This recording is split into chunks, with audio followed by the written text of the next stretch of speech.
अक्षय तृतीया की ढेर सारी शुभकामनाएं आप सबको। मेरी अम्मा ने कहा था कि आज के दिन अच्छे से अच्छे लोग निपट जाते हैं। बैचलर हूँ मैं, तो सोचने लायक बात है कि अच्छा कौन है क्या नहीं हूँ, तो बड़े अच्छे से अच्छे लोगों के तड़का लग जाता है, ऐसा मैंने कल रात को मेरे पिताजी ने कहा कि अक्षय तृतीया को पितरों का श्राद्ध भी करते हैं, क्योंकि उस समय पे आई थिंक कल ही मैंने ये बात बोली थी कि कल जो मुक्ति पाते हैं तो उनको मोक्ष मिल जाता है। ओके, तो पर मैं अक्षय तृतीया पे नहीं बोलूँगा, आप टेंशन ना लें। सब्जेक्ट किस सब्जेक्ट पर बोलूँ, इस बात को लेके मैंने बड़ा मंथन किया और उसके बाद मैंने ये सोचा कि जो नेट में मिले, गूगल में मिले, विकिपीडिया में मिले, ऐसी कोई बात नहीं करूँगा। Very good. बौद्धिकता की जो मिसाल या फिर वैचारिकी की जो मसाल जो है सतीश जी ने मुझे सौंपी थी, उसी दिन से मैं चाह रहा था कि बड़ी अच्छी चीज़ें आपको बताऊं। 3-4 लाइनें मैं बोल रहा हूं, आप उससे समझेंगे कि बातें क्या हैं। तेरे मेरे बीच रिश्तों में सिरका कम था। सिरका कम था। सिरका शब्द समझिए। सिरका क्या होता है बताओ। जो किसी भी फल का रस। ओके, तेरे मेरे रिश्ते में वो भाव कम, सिरका कम था। सिरका जो है वो किसी भी चीज को प्रिजर्व ज्यादा दिन करने के लिए यूज किया। प्यार में दालचीनी कम, खसखस ज्यादा रखना। प्यार में दालचीनी कम, खसखस ज्यादा रखना। Very nice.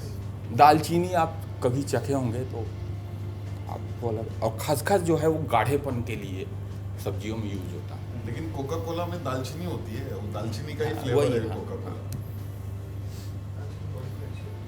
दही भिंडी में भिंडी का पीस बड़ा रखना।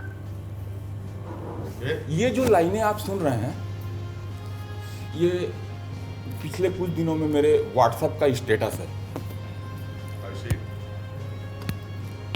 जो मुझसे जुड़े हैं वो लोग शायद पढ़ते होंगे।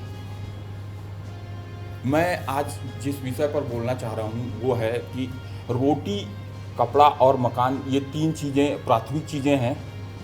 मकान पे हमने बहुत मेहनत की है, अच्छे अच्छे मकान बनाए, करोड़ों के अरबों के। कपड़े ज़बरदस्त पहनने लगे, पर हमने रोटी पे कोई मेहनत नहीं की। रोटी जहाँ से बनती है वहाँ पे हमने कोई मेहनत नहीं की। मैं रसोई नाम के सब्जेक्ट पर आपसे बातचीत करना चाहूँगा। रसोई, आज की रसोई, पहले की रसोई, और आप स्वयं जानते हैं कि रसोई ही वैभव, सुख और संपन्नता का सूचक है। हम वैभव की ओर बढ़ रहे हैं, हम संपन्नता की ओर बढ़ रहे हैं, पर रसोई पे कोई मेहनत नहीं कर रहा। मैं जब छोटा था तो दुबे आंटी के यहाँ, चौबे आंटी के यहाँ, श्रीवास्तव आंटी के यहाँ मेरी अम्मा ले जाती थी।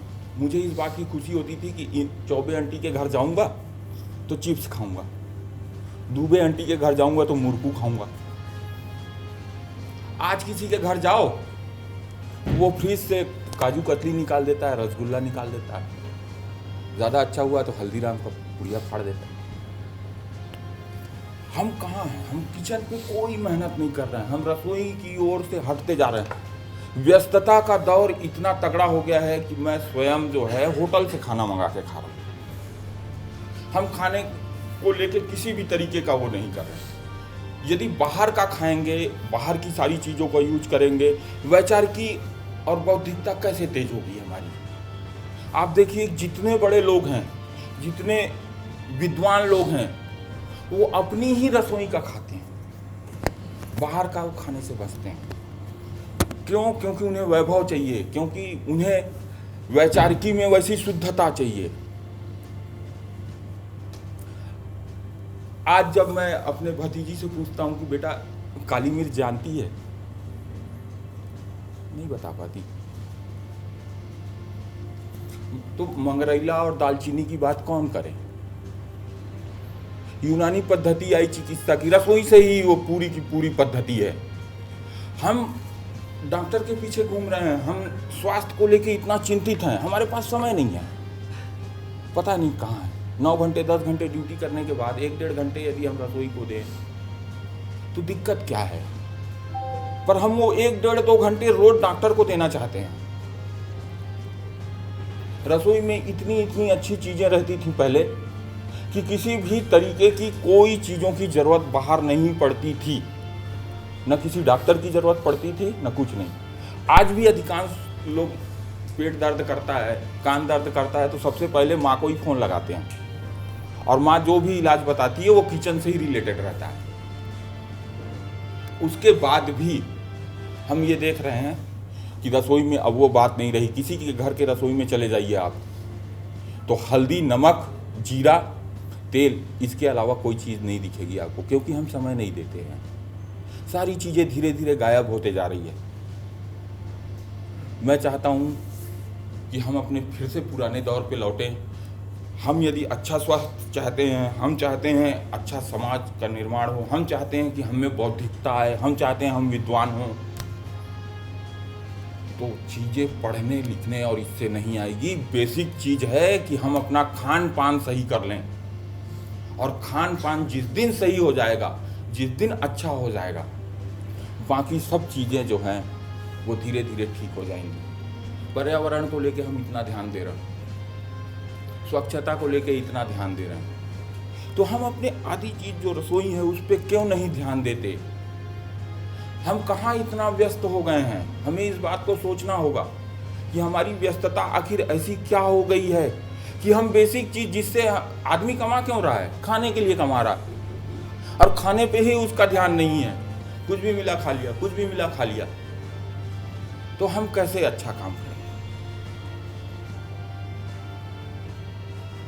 आज मैं इसी बात पर बोलना चाहता था, और जाते जाते अभी का स्टेटस आपको बता दूं कि जीरावन साथ रखना, बड़े लोग बड़े बेस्वाद होते हैं। अरे वाह।